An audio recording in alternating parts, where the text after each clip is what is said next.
Hello and welcome back to Tales from the Age of Men, and indeed look at this, we've just destroyed the walls at Frosthell here and we are going to attempt to take it. It is going to be, I hope, the final fief that Erebor has in their possession, and as soon as we've eliminated it, they're done. They are going to be completely eliminated from the game and we don't have to worry about them ever again, which would be very, very nice because I've had enough of them, you know? I've had enough of them, and they are going to be very unhappy. Yes. Actually, maybe not. Maybe, I don't know what actually happens to the vassals when a particular faction is eliminated. It could very well be that they either leave the entire game, so they might just leave Middle-earth altogether, or, oh yeah, the worst part, they could go and join another faction. If they decide to join another faction, then, well, Dale and various other places are going to be getting a massive, massive strength boost, which would be kind of dangerous. That would be kind of dangerous, but I'm hopeful that it is the previous thing, and we're not going to really have to worry too much about that. But now, as you can see, we took down the walls, so I'm going to try and see if I can maybe do a little bit of something here with my mount. It is going to be a little bit problematic, of course, because obviously these guys all have pole arms. Of course they do. Ooh, nice. Wow, we literally just killed Dane the Second. Wow. Okay, that was pretty nice, if I do say so myself. But yeah, obviously this is the greatest advantage you can get whenever the walls are down. You can literally just ride on in with your mount, and you can hopefully do some pretty decent damage with the charging. Yes, the charging. Look at that. How much damage can we get? Can we actually get more than this? Can we, I don't even know. How much charge damage can we actually get? I feel like maybe what we should do is we should look for a mount that has a significant amount of charge damage. I mean, I've already got a horse that has, I think, 25 or 30 or something like that. Maybe a little bit more. I'm not too sure about that. But yeah, if we can find a mount that has 50 charge damage or something like that, that would be incredibly good. Because imagine an enemy has, I don't know, 100 to 125 HP, and you're running around doing 50 damage every single time with a charge from your horse or from your mount, whatever it might be, because who knows? Maybe we're using some other kind of mount, because this is obviously Lord of the Rings, you're not going to be always riding around on a horse. You're going to be having a, you know, maybe you're going to have a warg, or maybe you're going to have a boar, or I don't know, something else. Maybe. All I know is that I very much, I absolutely loved playing as Gundabad in an earlier version of the mod, because they added Warg AI, as in they added an attack to the Wargs, and from my perspective that is insane, because what you were able to do is when you were riding around on these Wargs, and you can check out the series, by the way, in the playlist, you know, in the description. And basically, you could ride around on these wargs, and they would attack. They would actually attack enemies as you rode by. So they would bite at their opponents, and that would be insanely good. I mean, just imagine that, because obviously, most of the time, you're not going to get anything like that. You're not going most mods, you know, the base game, you know, stuff like that, you don't get those kinds of interactions with unique mounts. I mean, obviously the base game doesn't really have any unique mounts, but, you know, obviously because it's less fantasy based, of course, but the fact is, it's just so extremely fun to have a mount that can actually deal damage. I am telling my people to charge in, by the way, but for some reason we're having some issues here. But yeah, it's a lot of fun to have a mount that can do damage without having to charge. And there's a little bit of skill involved in actually getting the warg to hit as well, because it has its own little hitbox, and you have to make sure that you're traveling at a decent pace, and that the angle is right and all that stuff. So yeah, it really makes a huge difference. Anyway, there you go. That is indeed a victory for us at Frosthell here, and indeed I believe that should hopefully be the end of the dwarves, because if I see another dwarf, it will be before too long. Thank you very much. I would prefer not to see any more of them. Thank you. So yeah, well, we'll see. We'll see what happens. I obviously do have an army here, so if they do get eliminated now, I think they have been eliminated according to that sound in my ears just there. So let's just see what actually happens. I think, yes. There it is. Erebor has been destroyed. Absolutely perfect. Okay, that is exactly what we wanted. Thank you very much. And I probably should have taken this beforehand, but I was kind of hoping that our allies would have done that. But yeah, they obviously decided not to. So yeah, this is what's currently going on. As you can see, we obviously took Erebor. I hope that that hasn't been taken back. No, it hasn't been taken back, but the food situation over there is not going particularly well. As you can see, we also have Dale attempting to take back some of the other fiefs. Eldby has been taken back by Dale as well. I think we're actually going to go over to Eldby right now. We're going to see what we can do with that. Maybe we're going to have a good time. We did also level up as well, by the way. I should probably put some points in tactics. I probably should have put some points in tactics ages ago, by the way. But yeah, you know, that happens. And let's look at that. We got 5% melee damage. Very nice. Look at that. Very, very good. So we're getting 5% increased melee damage now from just our passive career tree, which I very much appreciate. Despite the fact that 5% isn't exactly amazing, but I'll take it, you know, because every now and again you're going to get a little bit of damage where it's just not going to be enough to eliminate that enemy. And then that 5% extra would actually make the difference. So yeah, we're going to do that. Going to abstain from the vote here. Basically no point in me actually participating because these guys are going to give it to whoever they want anyway. And let's see what we can do. Let's see what we can do. We can actually level up our forces here as well. Let's get some more Khans chosen. Some horse scouts here as well. Maybe some horse archers. There we go. And some obsidian knights. Ooh, very nice. Yeah, gotta say, I love the obsidian knights. I'd like to take this if at all possible, but I think what we should do is take Eldby first. Yeah, I don't know. I'm kind of in two minds about doing this because Eldby has just been taken, which means that the army might be nearby.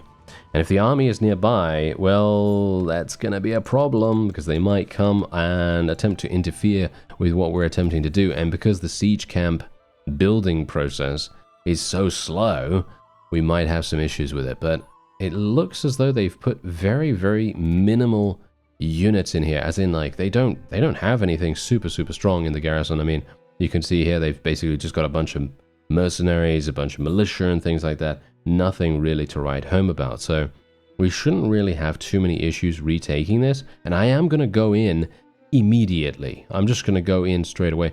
Unfortunately, we got something going on here with our money situation. I'm going to have to do something about that.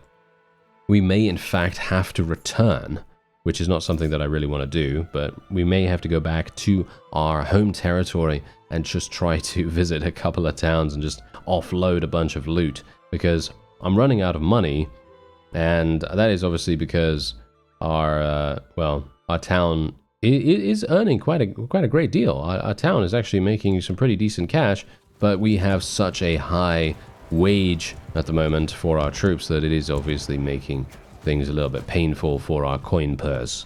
But we also have to remember that there is remote management. I don't know whether you remember that from the overview video that I did of the mod, but there is a function that allows you to manage your fiefs remotely, and that's actually what I've been doing. I haven't gone back to the fief because there's no point in going back to the fief if I can just do it remotely, right? So I have been doing that. Unfortunately, the loyalty situation there is quite dangerous, so that's kind of the reason why I've been a little bit trepidatious about it.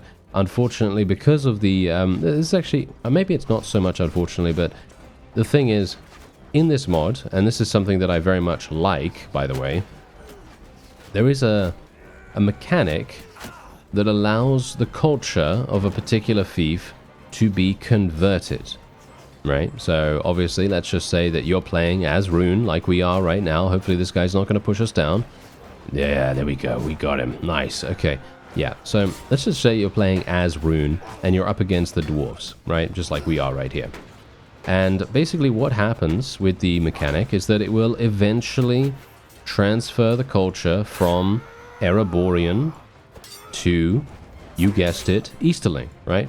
And so, as a result of that, any governor that you have put in there, which is exactly what I did, if you recall, I actually found a dwarven a dwarven companion, and I actually put him as the governor in there. And the funny thing about that, yeah, it is now making a bit of a dent in the loyalty situation, because he's a dwarf and the culture is Easterling. Yeah, exactly. So we're having a bit of a problem there. I'm gonna have to take a more detailed look at it, maybe after this. I'm not entirely sure. Generally, I haven't really looked at the governor thing just yet, because I've just been taking things, just been attempting to take as many things as I possibly can here. But yeah, hopefully that's not going to cause us too many problems. We are managing to do quite well here. I think I will probably need to charge my forces in. No, they actually seem to be doing quite nicely. Surprisingly so. I'm going to just try and see... Oh, nice. That was a good hit. I like it. Yeah, I would like to see where the main globule of units is. Ah, wow, yeah, they're all just absolutely scattered all over the place. Interesting.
Well, it looks like that's it. Yeah, I could barely get any additional kills there, just because there are so many of our forces just pouring in from all different directions. But that's nice. I like that. That's great. That means I have to do less.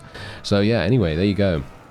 We've got 3 enemies remaining, and that should be the end of the siege. And hopefully we can move on to the nearby Dale town and maybe take that. Who knows? They might have a lot of critical mass of archers. Alright, so we can actually give them some mercy, even though, to be fair, I don't know whether we really want to do that. If they retake it, it's going to be kind of annoying, right? You know, and that's just how it goes. But yeah, we'll sell low-value stuff right here just to kind of get rid of a lot of our stuff. Oh, wow, okay, apparently we already did that. Okay, let's just sell everything then and get 29,000. That's pretty nice. We're at 106,000 now. Obviously, we're kind of scraping by right now. So what I would like to do... Ideally, hello. Oh, they're actually doing something. This is great. Okay, yeah, okay, fine. What we're going to do is we're going to support these guys. I'm going to just leave them to do whatever they need to do to be able to take that. I don't think they're going to need my assistance, or at least I hope not. They do. Well, bad luck. Bad luck for them, isn't it? Yeah, so all I'm going to do is I'm just going to take this. Because the more that we can consolidate our territory in and around this area, hopefully that's going to make a big difference to us being able to maintain control of these fiefs. I mean, you can see here that Rhun, oh no. Rhun is besieging Helm's Deep. Oh, okay, interesting. I assume that Isengard took that somehow. Yeah, maybe. But yeah, I'm very much hoping that Karda's army will be able to do a good job there. If they don't, then I don't even know. I don't even know what to really tell them. Oh no, they gave me this? Oh dear.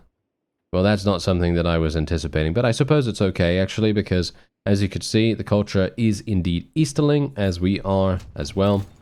And, well, it's kind of good, right? That's kind of good. Anyway, we're going to get Horde Leader here. That's going to get me that plus 10 to party size, despite the fact that I don't really care about that too much. I mean, 10 party size is always good. And at least it's not something absolutely ridiculous like giving me 2 or something. But yeah. Anyway, let's move on. The walls are not down, obviously. The walls are not down, so we are going to have a bit of a problem with that. However, as we've seen, if we go on the left side, we don't really seem to have too many problems. with getting up on the ladders. But I'm a little bit concerned because obviously these walls are... Oh dear. Yeah, they're also bombarding us with a bunch of fire catapults as well, which is definitely going to... That's going to put a bit of a spanner in the works, isn't it? But yeah, we'll see what happens. Maybe we are going to get... Oh, we might actually get up here. Oh, hello. Is this enough? It might be... Yes, it's enough to push him back. Absolutely fantastic. Okay, that is perfect. This is wonderful. Maybe we can even get in here. Yeah, this is going to be a problem. What is he doing? Is he trying to... Is he trying to push the ladder down while I'm attacking him? That is hilarious. Why is he trying to do that? I don't know. I wouldn't be able to tell you. That is funny. Okay, I'm trying to get around this guy's shield if I can. As you can see, he's doing the AI thing where they're immediately turning towards me and blocking. That's what they do. Yeah, this is going to be... Oh dear. Okay, I'm a little bit stuck. Oh, they seem to be running. Okay, that's interesting. I don't know why they would be. But yes, as you can see, they are immediately turning around and blocking as soon as I attack them. That's a classic. Yeah, that's one of the main reasons why sometimes the AI can be very frustrating to deal with, because if they turn around like that, like a machine would, it's kind of, yeah, well, it's kind of unrealistic in a sense, because let's face it, some of these times you're obviously coming in from the blind spot, right? You're coming in from the blind spot, you're kind of assuming that the enemy is not going to know that you're coming, coming around the bend, as it were, and, well, sometimes they just have that supernatural ability just to kind of realize what's happening and turn around immediately. I mean, you can see here, I'm not too sure what these guys are doing. They're just kind of standing there. Let's tell our forces to charge in. Seems like I should really just tell my people to charge in immediately as soon as we start the siege. Because otherwise they don't seem to want to go up the ladder for some unknown reason. Don't know why that is, but, you know. They're going to make their decisions, and they're going to be kind of ridiculous with them. Oh, nice. Oh, yeah, this is exactly the reason why I also love a spear. You can attack from down below there. It's very, very fun to do so as well. Let's try and see if... Oh, what? We have a dwarf on our side. How do we have a dwarf on our side? That's interesting. Usually that doesn't happen. I do have the alignment thing turned on, so shouldn't be seeing good units with evil factions, but... As I said, work in progress. It's a work in progress, you know. That's how things are going to be. Sometimes there will be some units that will be missed in those situations. Nice. Oh, that was such a nice hit right there. Okay, there we go. That is indeed a victory for us. I'm pretty sure. I mean, there's only about 180 or 200 or something like that they have here, and we have about 400. Bear in mind that obviously I am taking the brunt of the damage, because obviously we're fielding the most troops in here, so that's kind of also the reason why I want to try to contribute as much as possible in these little engagements that we have going on here.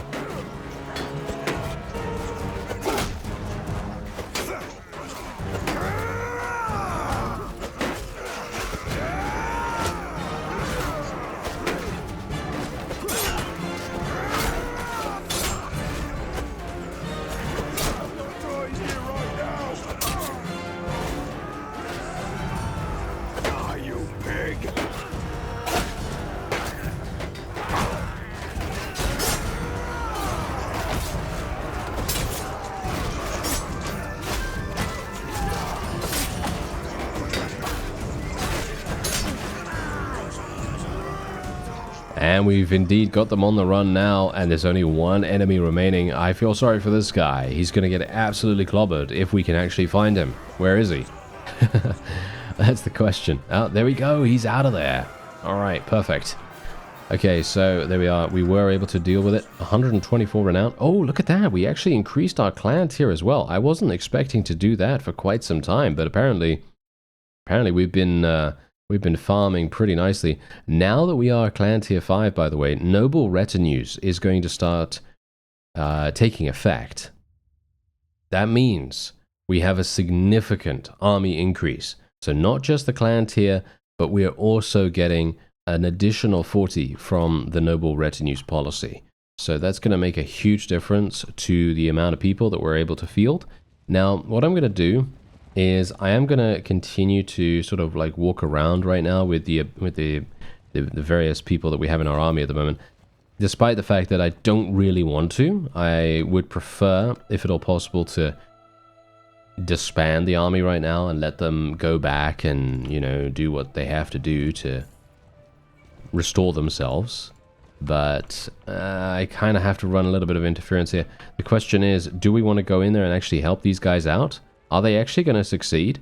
It feels unlikely that they're going to succeed here, so what I'm going to do is I'm actually going to auto-resolve in this. Yep, there we go. We're going to auto-resolve that. Just get them out of the way there. Thank you very much.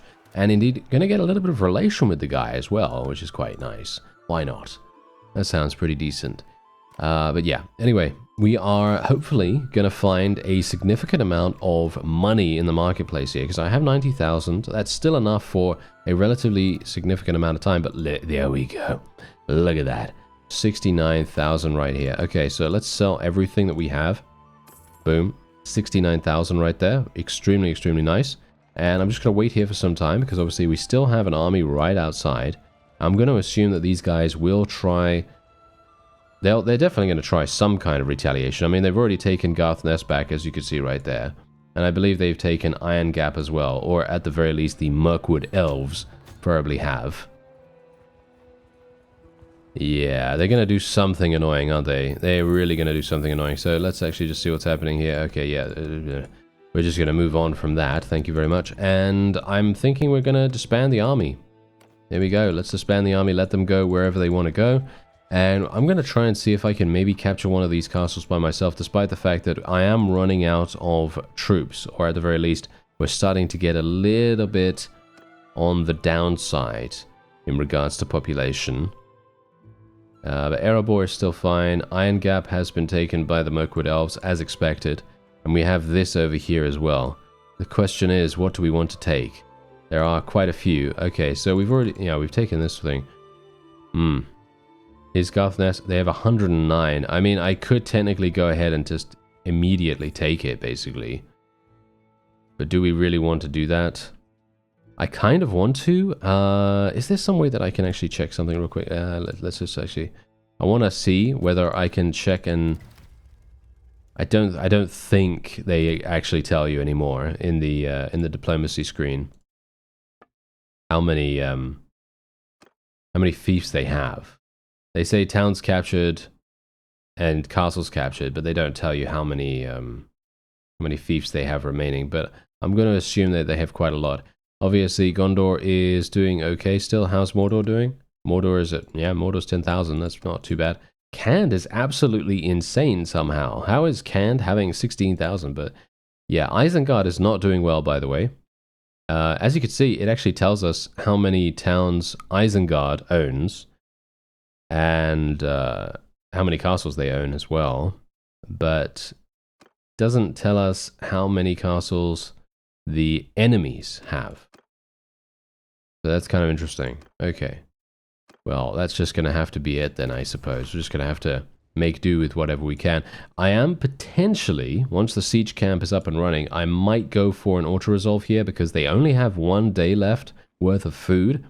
And if we go for the auto-resolve, the garrison is probably going to be completely knocked out, or at least the majority of them knocked out, and then we should have a very easy time taking it.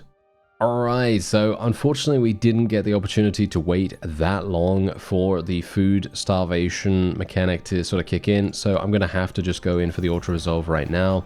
Despite the fact that I didn't really want to do that, I kind of had to, because we have some people outside here that really, really want to take a piece out of us, and I'm kind of...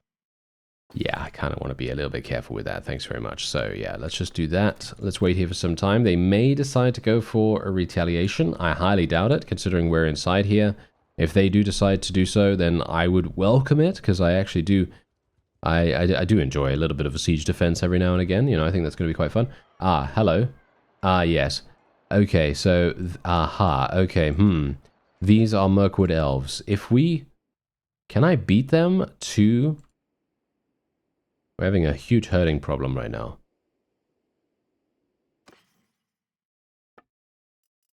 Let me see what's happening here. Okay, yeah, so we've got, whoa, we've got so many of these Sumter horses. That's absolutely insane. Okay, no wonder we're having so many herding problems. Okay, let's just get rid of 200 of those. And then we can now move on. Okay, so how fast are they moving? They're moving at 3.6. I'm moving at 5.0. I should easily be able to make it here.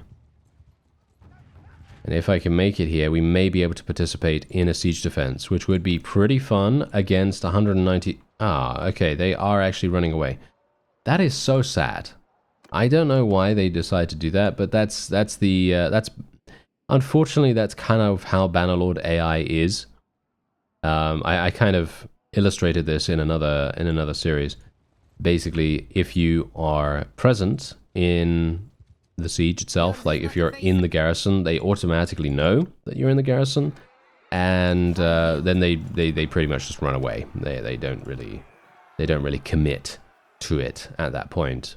And then, you know, people ask me in the comments, why are you not doing a siege defense? Why are you not doing a siege defense? And I'm like, well, I can't, you know, the enemy is just running away, and they're not really allowing me to do that. So it's kind of sad. Anyway, let's just see what we can do here, because I'm going to immediately go in against this guy. He is having apparently a prisoner. Okay, that's kind of nice. All right, here we go. We now get the opportunity to capture some more Rhun, or should we say rescue some more Rhun people.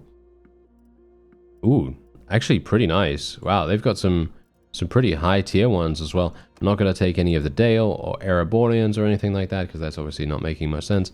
And there we have it. Okay. So we've already eliminated that. Where's this guy going now? So he's going to Floggerlith now. Where is Floggerlith? Where is that? That's all the way over there. 71 defenders. I mean, literally, there are so few defenders in these places that I don't really see the point in us even... I don't know, it doesn't really feel necessary for me to go over there. I think the best thing that I can possibly do right now is probably go and take Stranding. Maybe we can take Stranding.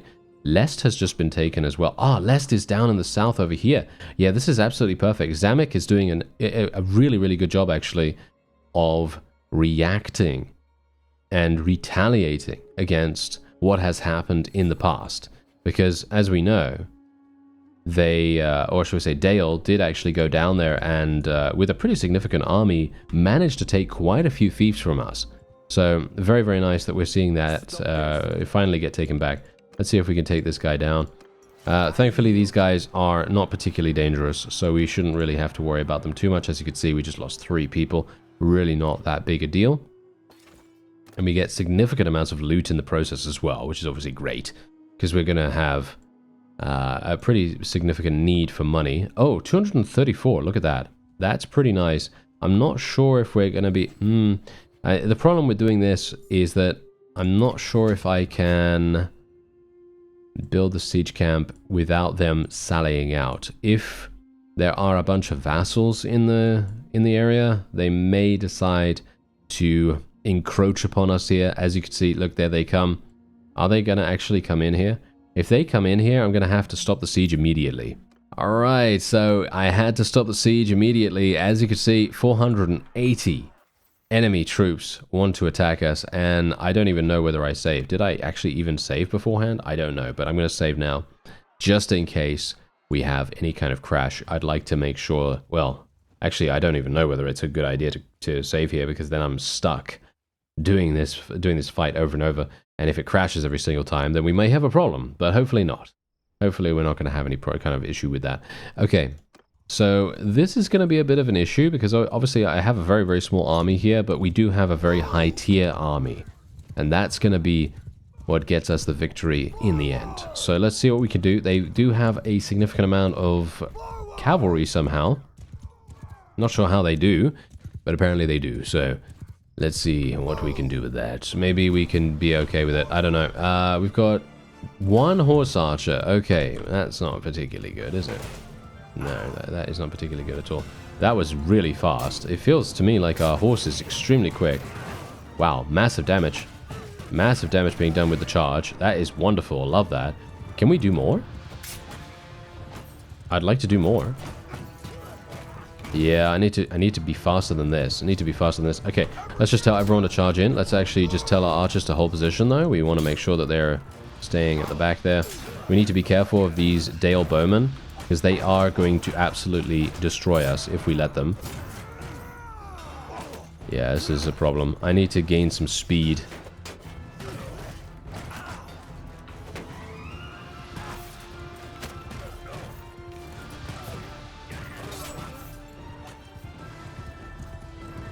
Oh, someone's riding a spider right there. Oh, that's cool. All right. Wow, that's very, very cool to see that actually on the field. I was not expecting to see any of those on the field that soon, but yeah, that's very fun.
It looks as though that is indeed going to be a victory for us. We have suffered many, many casualties, but I believe the majority, or shall we say, hopefully the biggest chunk of the enemy's highest tier units have now been eliminated, and we should have a relatively easy time of mopping them up.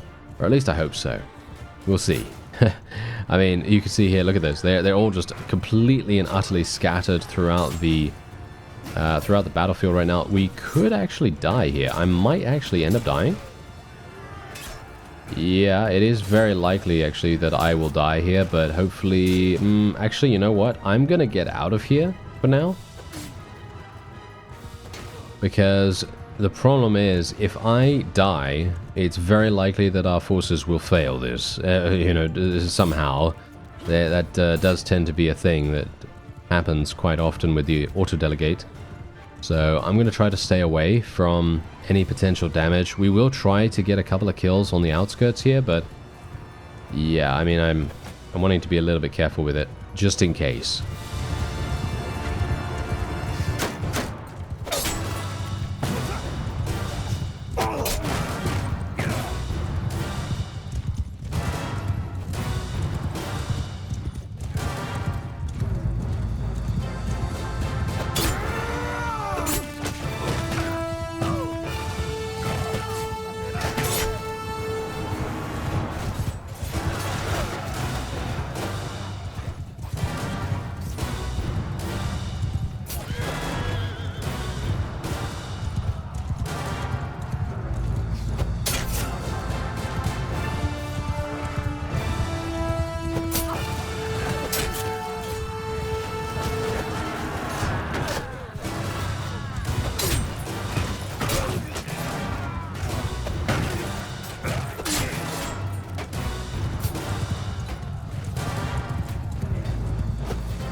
And indeed, that is it. Yeah, they are basically done. Only, well, I say only. I mean, they have 20 people left, and we did end up losing quite a significant amount of our own troops, but that was worth it, in my opinion. This was 100% worth it, because if we can survive this, and I'm talking about escaping after the fact, we're going to have so many prisoners in our hold that the enemy is going to have basically nothing that they can do.